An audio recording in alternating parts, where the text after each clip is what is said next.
If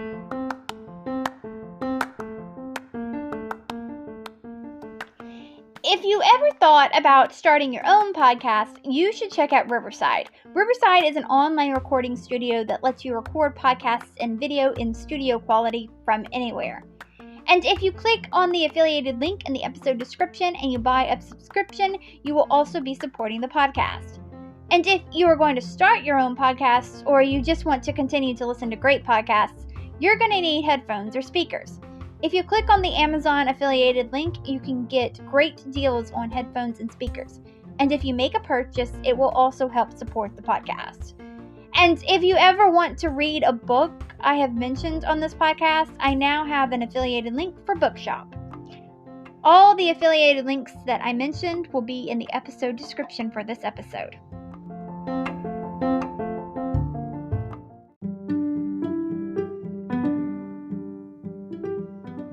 This is just a reminder that this podcast has merch and a Patreon, and if you could contribute to one of those to help keep this podcast going, I would greatly appreciate it.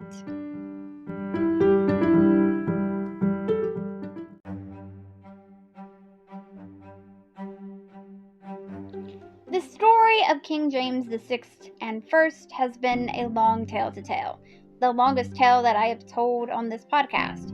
A tale that has been full of murder, schemes, treason, scandal, and lovers.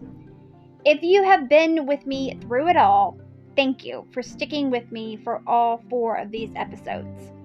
Now we are at the end of this saga. Hi, my name is Courtney Jewell, and you are listening to the 8th episode of the 4th season of History Shelf, a podcast about history that proves that sometimes fact is even more interesting than fiction. We are in season 4 of History Shelf, and it is titled They Are a Rainbow. This season of History Shelf, I will be covering each week a historical figure that was a part of the LGBTQIA community. These were people that during their time they had to hide a part of their identity from the world. So while I fully believe that those who were out and proud in their lifetime, even if it had the potential to cost them everything, deserve to be praised and recognized, those are not the people that I will be covering this season. I am covering the ones that were made to love in the shadows, the ones that had to lie to most or all of the people around them. Now, I know that sexual orientation and gender identity are complex, and some of the terms that I will use to describe these subjects were not around in some of their lifetimes. So obviously, some of these subjects would not have used the same words to describe themselves as I will be using. But I don't want to get too hung up on my wording. I just want to celebrate a part of these individuals that in their time, there was pressure all around them to feel shame about. I want to focus on that love and gender are not black and white. They are a rainbow. And for this week, I am talking about King James VI and I one more time.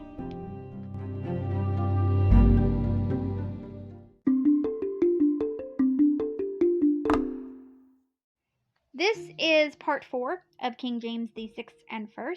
So there are 3 other parts before this one, and I recommend that you listen to those 3 episodes before you listen to this one. But if you don't want to do that, that's fine. If you want to jump around and listen to the episodes out of order, that's okay. Or if there's just one particular episode that you want to listen to, that's fine too. As of right now, out of James's episodes, part 2 is the one that has the most listens. And that's okay. If you have listened to all of the episodes, but you still need a recap, don't worry. I got you. I understand. Part 1 premiered 1 month ago, so I understand if there's some things that you have forgotten. So here's the recap. James was the son of Mary Queen of Scots and Lord Darnley. Lord Darnley was murdered when James was a baby. Mary Queen of Scots may have had something to do with his murder. Mary was forced to abdicate, and James became the King of Scotland when he was 1 year old. He never saw his mother again. James was raised a Protestant, even though both of his parents were Catholic. One of his lovers may have been a man by the name Esme Stuart.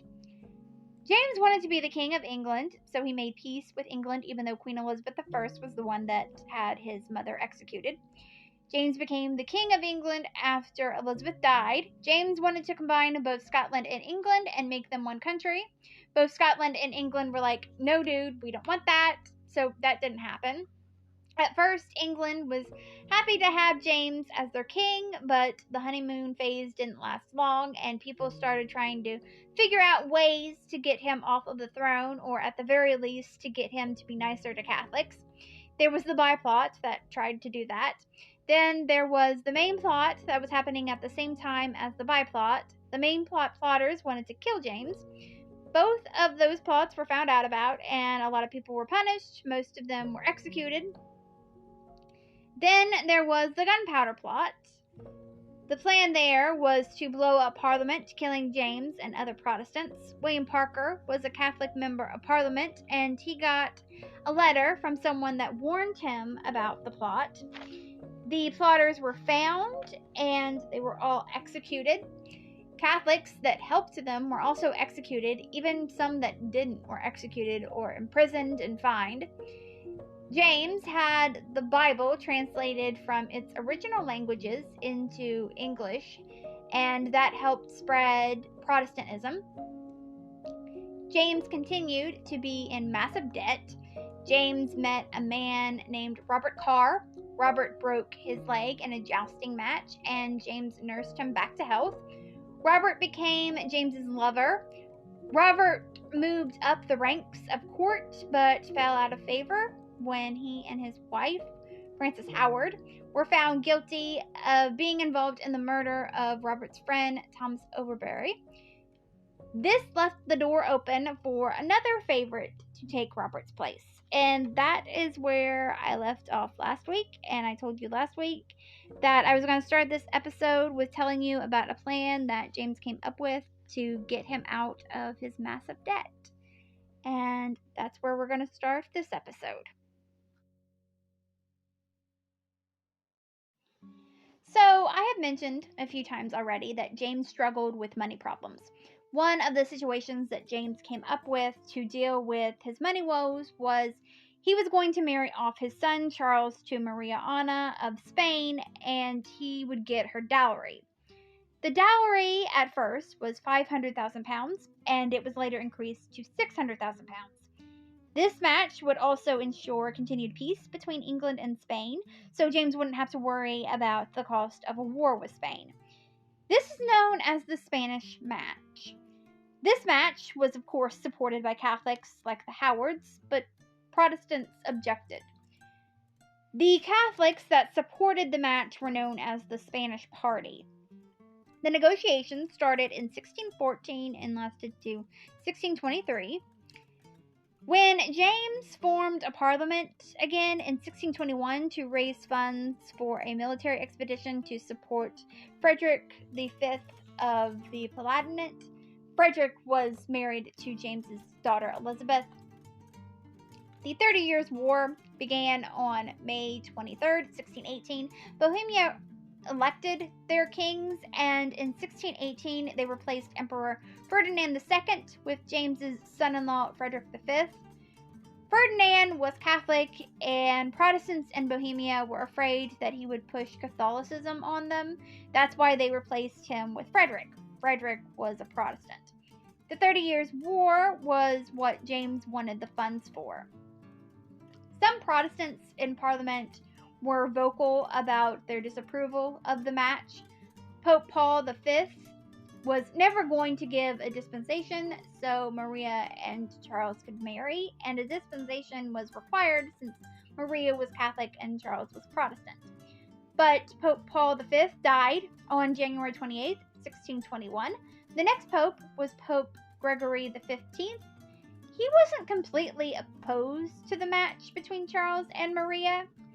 So James sent George Gage to Rome to lobby for the match. George was a diplomat and Roman Catholic. It was passed by a small group of cardinals under the condition that Catholics needed to be treated better in England. There were still Protestants that were not on board with the arrangement. The Commons did not give James enough to really help Frederick out, and they even called to go to war with Spain. The Commons, led by Sir Edward Coke, made a petition that asked to go to war with Spain since they were on the Catholic side of the 30 Years' War. And it also asked for Prince Charles to marry a Protestant and to enforce anti-Catholic laws. They made this petition in November of 1621. James basically told them to mind their own business, and that if they didn't, then they risked being punished. They reminded him of their rights, including freedom of speech. James's response to that was, quote, "We cannot with patience endure our subjects to use such anti-monarchical words to us concerning their liberties, except they had subjoined that they were granted unto them by the grace and favor of our predecessors." End quote.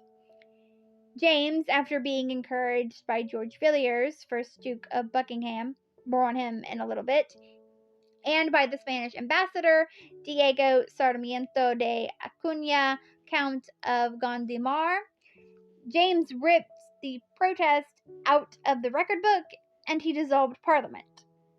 Again. Politicians were not the only ones that were not for the Spanish match. Many spoke or wrote about being against it. In 1620 and in 1621, James decreed against writing or speaking on state affairs, and people were imprisoned if they did. John Everard was a preacher, and he preached against the Spanish match in February of 1621. He spent about 6 months in the Gatehouse prison. The Spanish match became more difficult for James on March 31st, 1621. That was the day that the King of Spain, Philip III, died. After his death, Philip's son, Philip IV of Spain, took the throne. The Count of Gondomar was a big supporter of the Spanish match, but he didn't have as much influence as he did once Philip III died. Negotiations soon began to slow. Prince Charles grew impatient, so he got the idea to travel to Spain with George Villiers, and he was going to charm Maria Ana of Spain. They didn't tell anyone of their plan, and they traveled under the names Thomas and John Smith. They arrived in Madrid on March 7th, 1623.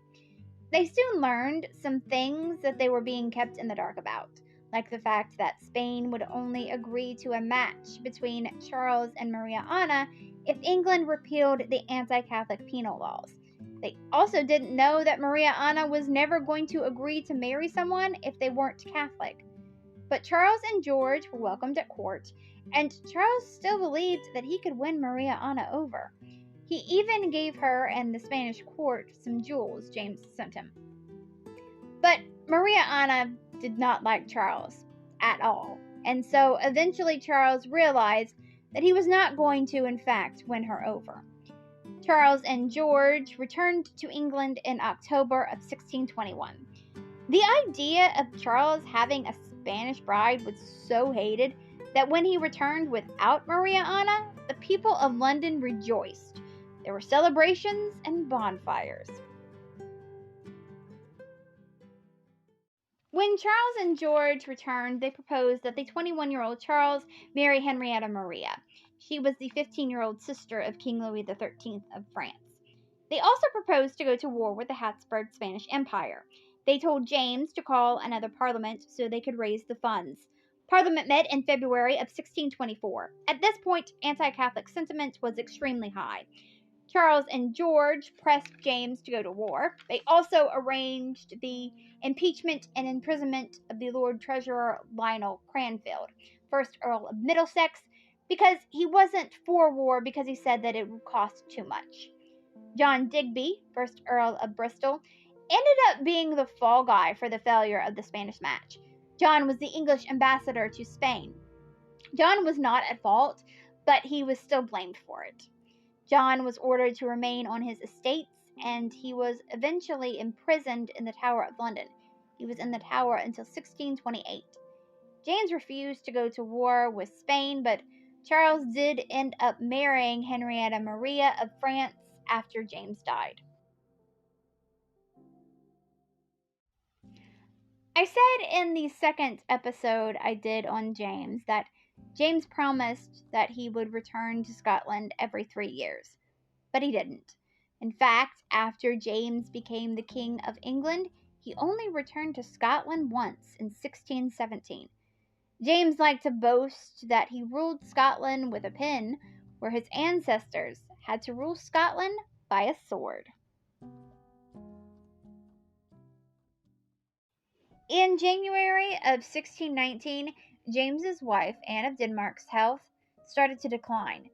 She had poor blood flow. Her doctor thought that it was due to her upbringing because until she was 9 years old, she was carried everywhere by her nurses instead of letting her walk.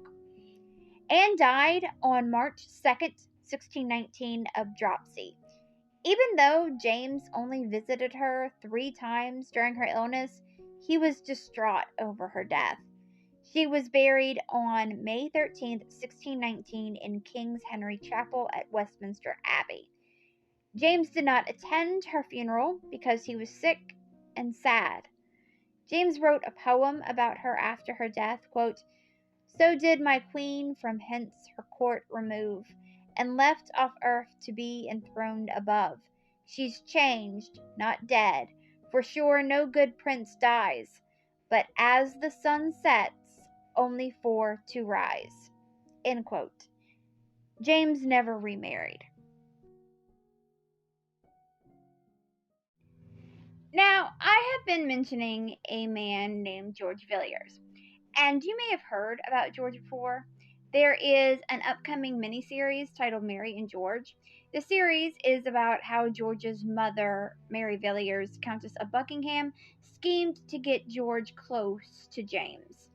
I know in the UK it is going to be on Sky Atlantic, and in the US, that is where I am from, it is going to be on Stars.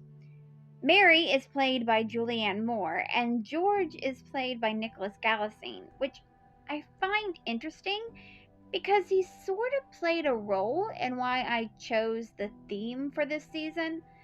But again, more on that when I get to the 6th person that I will cover this season.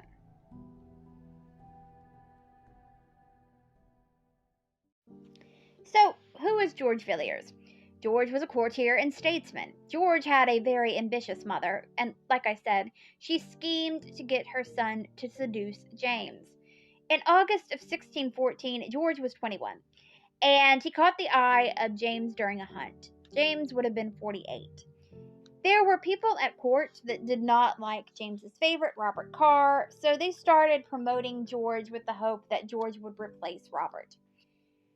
People bought George a new wardrobe, and they lobbied for him to be the royal cupbearer. That meant that he could talk with James.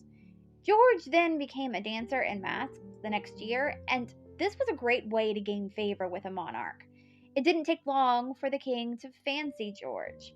In 1615, George was knighted as a gentleman of the bedchamber. In 1616, George became the king's master of the horse. He was made Baron Wadon, Viscount Villiers, and he was made a Knight of the Garter. In 1617, James made him an earl, and then the next year he made him Marquess of Buckingham. He was appointed Lord High Admiral of England in 1619, and in 1623, James recreated the Dukedom of Buckingham for him.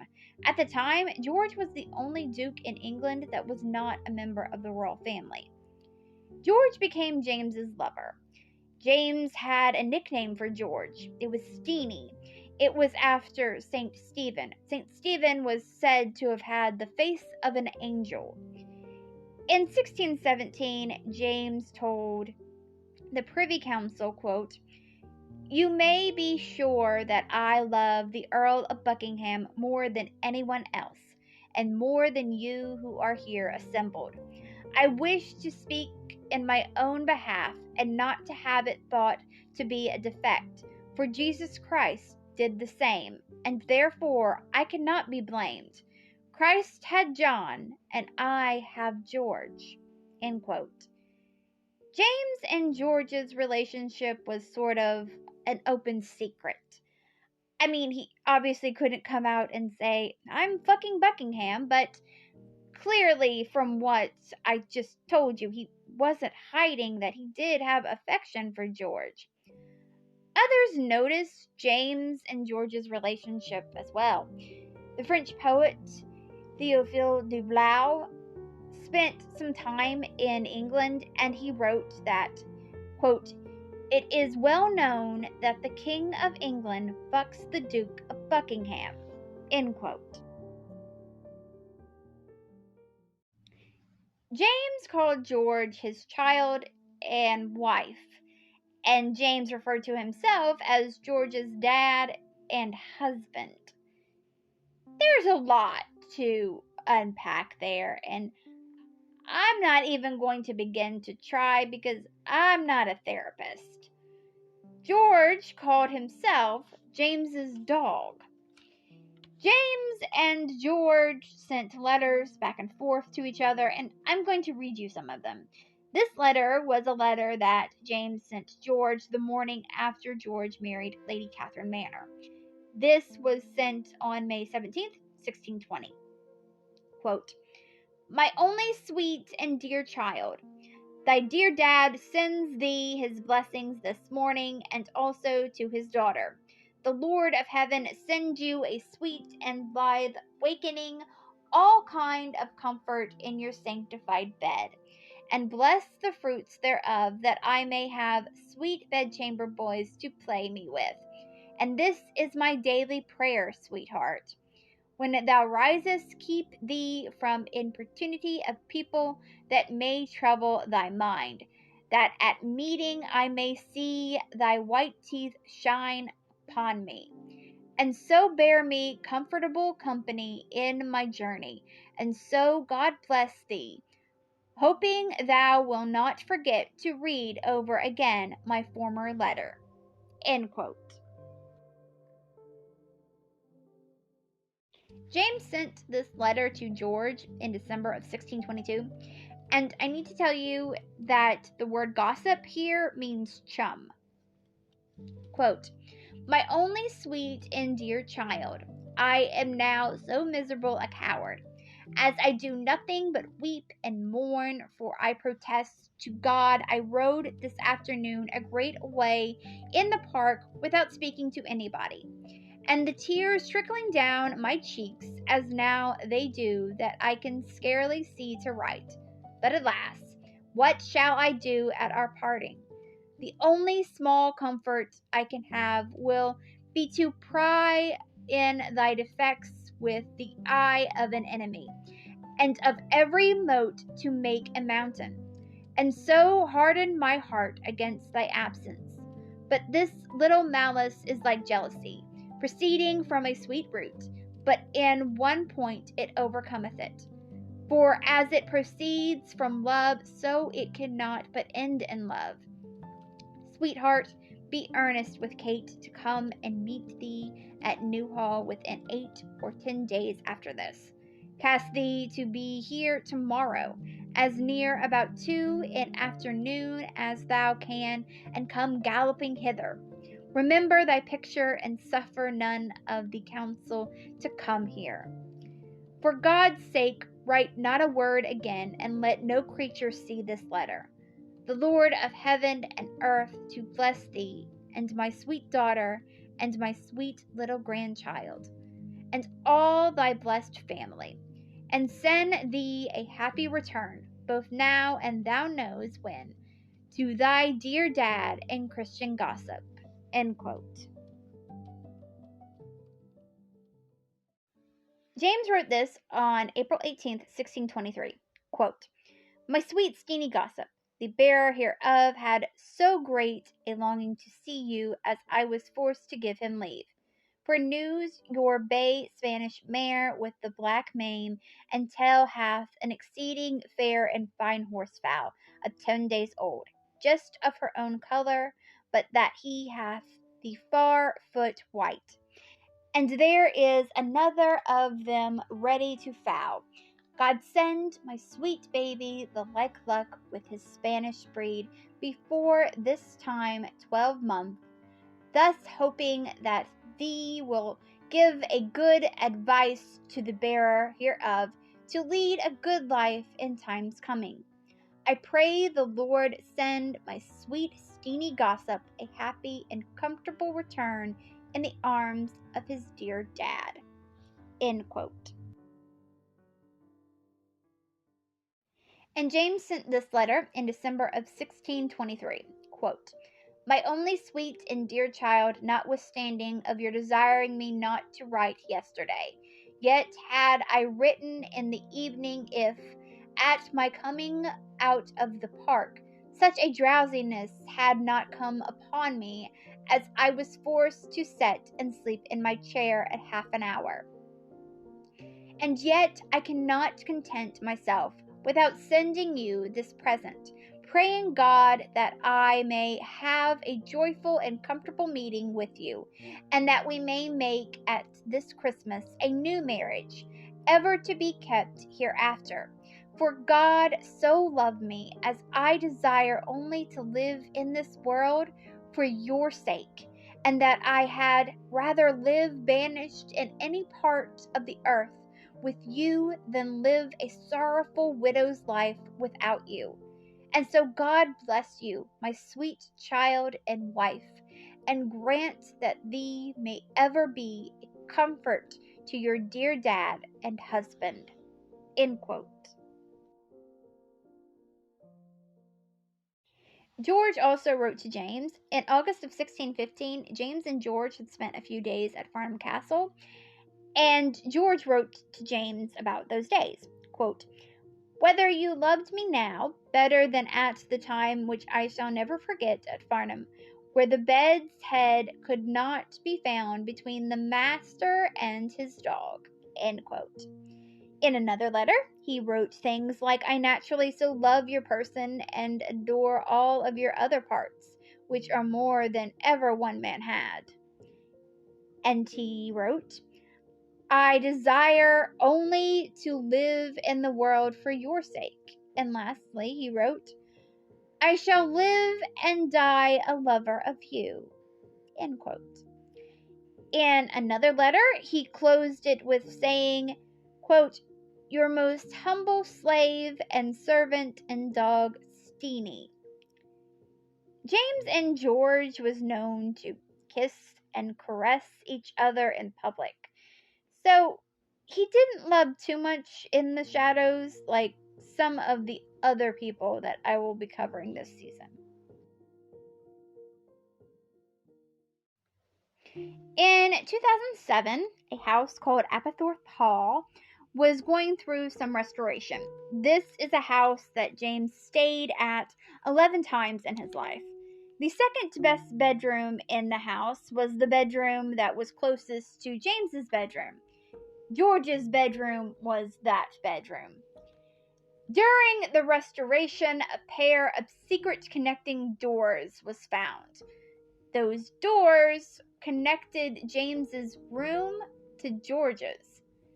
They had been bricked up for centuries.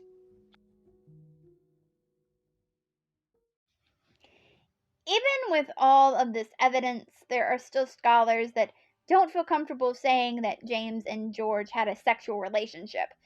But I feel comfortable saying that. Now, I won't say whether or not it was love or just lust. I think it's possible that on George's side, it was neither, and he was just sleeping with James for power. But for James, he had nothing to gain from this relationship with George except sexual pleasure and maybe true affection, even if it may have just been one-sided. So I think that we absolutely need to look at James as a queer figure. I think for some scholars, them refusing to acknowledge that a historical figure, especially one that was in power, was a member of the LGBTQ plus community is just them purposely trying to erase a part of that person's identity. But I think for some, they are just shocked that LGBTQ plus people existed prior to the late 20th century. But they did. And I like that I have gotten the opportunity this season to uncover some of their stories and share them with you. And I cannot wait to share more stories with you this season.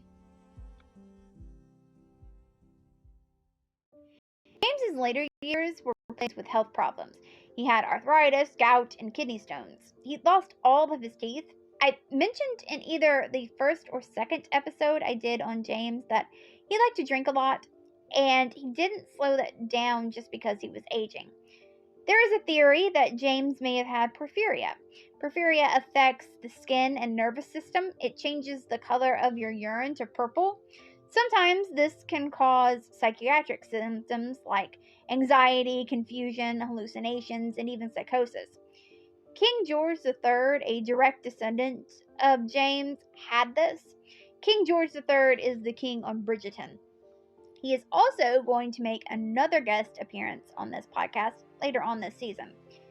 People have theorized that James had porphyria because James told his physician, Theodore de Mayerne, that his urine was, quote, dark red color of Alicante wine. But many believe that the dark red urine was caused by James's kidney stones.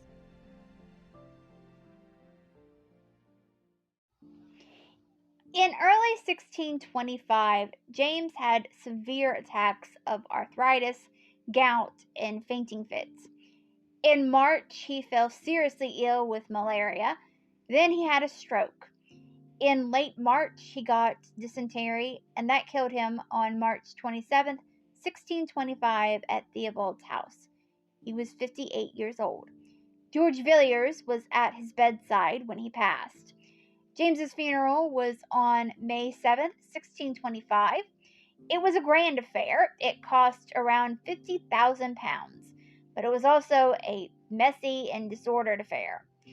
The sermon was a 2-hour sermon given by James's friend, Bishop John Williams of Lincoln.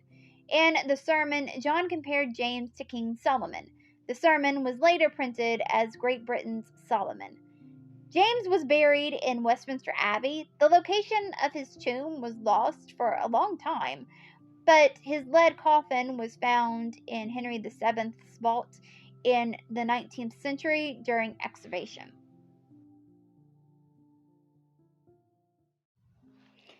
I thought you might be curious as to what happened to George Villiers after James's death. I don't ever plan on doing an episode on George because I have already told you a great deal about him already. So I will tell you now the fate of George Villiers. So when it became clear that James was getting close to the end of his life, George made sure that he got close to James's son Charles because George knew that Charles would be the next king, and he needed to secure his future. Now, he didn't have like a sexual relationship with Charles or anything like that. At least I don't think he did. But he did get close to him. By the time that James had died, George had made some enemies at court. Many didn't like the favoritism that James showed George, and many didn't like that George was using his relationship with James to promote his own family at court. After James died, George's enemies accused George of poisoning James. Pamphlets and ballads about how George murdered James swirled around London. There was so much chatter about it that Parliament launched an investigation and looked into the rumors, but nothing ever came of it. In the book The King's Assassin, The Secret Plot to Murder King James I, author Benjamin Woolley claims that George did kill James. George may have poisoned James with what was meant to be a remedy. Or maybe he murdered James because he was overcome with ambition and he was frustrated by James's passive approach to government. This book is what that miniseries Mary and George is based on. I want to note here that Benjamin Woolley is the only one I found that is claiming this. When James was alive, Parliament tried to impeach George twice, and both times James dissolved the Parliament before they could. But in 1628, James was no longer around to save George. and now George's enemies wanted to do more than just impeach him. George's physician, Dr. Lamb, was thought to have a diabolical influence over George. Dr. Lamb was mobbed in the streets, and he died. Afterwards, pamphlets went around that said, quote, "Let Charles and George do what they can. The Duke shall die like Dr. Lamb," end quote. On August 23, 1628, at Greyhound Inn in Portsmouth, George was stabbed to death. John Felton was George's assassin. He was an army officer that believed that he had been passed over for a promotion by George. John was hanged for the murder on November 29, 1628, but many saw him as a hero for murdering George. When James died, he was mourned by many. The town of Jamestown, Virginia, is named after him. Plays that have been written about James are Jamie the Sax by Robert McClellan, The Burning by Stuart Kahn, and Anne Boleyn by Howard Breton. Anne Boleyn is the only one that addresses James's bisexuality. There have been many movies and TV shows that have had a depiction of James. There's far too many of them for me to list them all here, but they have covered a wide range of subjects from James's life, like Mary Queen of Scots, to Queen Elizabeth I, to the Gunpowder Plot, to his relationship with George Villiers. Many famous actors have gotten to portray James, like Jeremy Irons in the PBS TV series Freedom, A History of Us, Robert Carlyle in the BBC series Gunpowder, Treason, and Plot, Aaron Cumming in an episode of Doctor Who titled The Witchfinders, and Tony Curran in the upcoming TV miniseries Mary and George.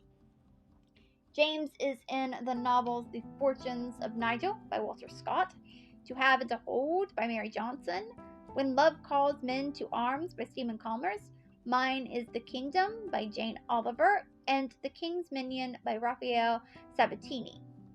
I don't know about the other books, but The King's Minion portrays James as being attracted to both Robert Carr and George Villiers. It also implicates him in the murder of Thomas Overbury. James is also in the comic series Marvel 1602 and its sequels. James's line is still alive today. In fact, the current king of Great Britain, King Charles III, is a direct descendant of James.